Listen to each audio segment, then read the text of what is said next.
Assalamualaikum warahmatullahi wabarakatuh.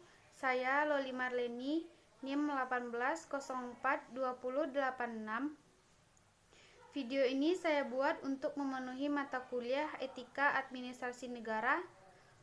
Di video kali ini akan membahas materi pertemuan kelima tentang manfaat etika administrasi negara dan keterkaitan etika dalam proses pembangunan. Yang poin pertama yaitu mengenai manfaat etika administrasi negara. Yang pertama, etika dapat digunakan sebagai pedoman dan acuan bagi administrator publik dalam menjalankan tugas dan kewenangannya. Yang kedua, etika administrasi publik atau etika birokrasi digunakan sebagai standar penilaian perilaku dan tindakan administrator publik.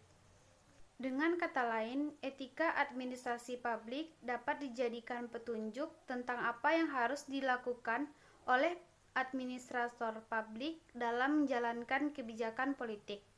Sekaligus dapat digunakan sebagai standar penilaian apakah perilaku administrator publik dalam menjalankan kebijakan politik dapat dikatakan baik atau buruk.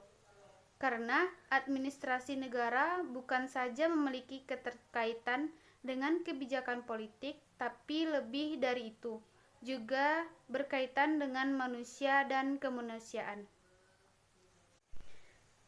Yang kedua yaitu keterkaitan etika dalam proses pembangunan.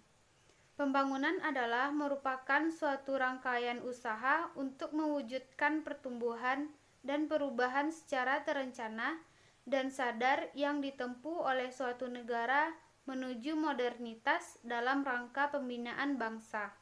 Dalam rangka pembangunan tersebut, maka administrasi negara dan administrasi pembangunan menjadi suatu proses yang berfokus.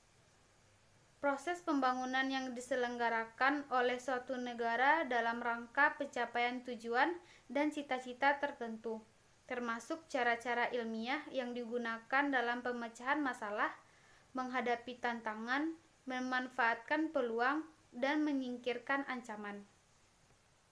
Dengan demikian, maka dalam rangka pencapaian tujuan pembangunan tersebut, hal terpenting yang dapat dihindari adalah hal yang berkaitan dengan etika administrasi negara.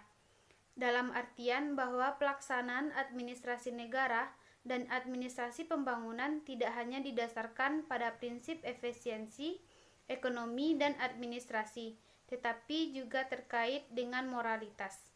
Hal tersebut berarti bahwa dalam konteks administrasi pembangunan, maka dalam proses pembuatan keputusan dan kebijakan serta implementasi kebijaksanaan tersebut harus didasarkan pada pertimbangan moral.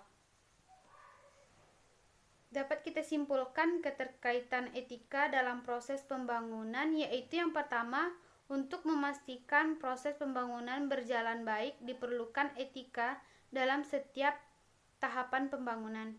Yang kedua, etika digunakan sebagai landasan proses pembangunan dimulai. Dan yang ketiga, proses pembangunan merupakan langkah yang sangat sensitif, sehingga diperlukan etika dalam setiap prosesnya untuk menghindari terjadinya kecurangan-kecurangan. Sekian video dari saya. Assalamualaikum warahmatullahi wabarakatuh.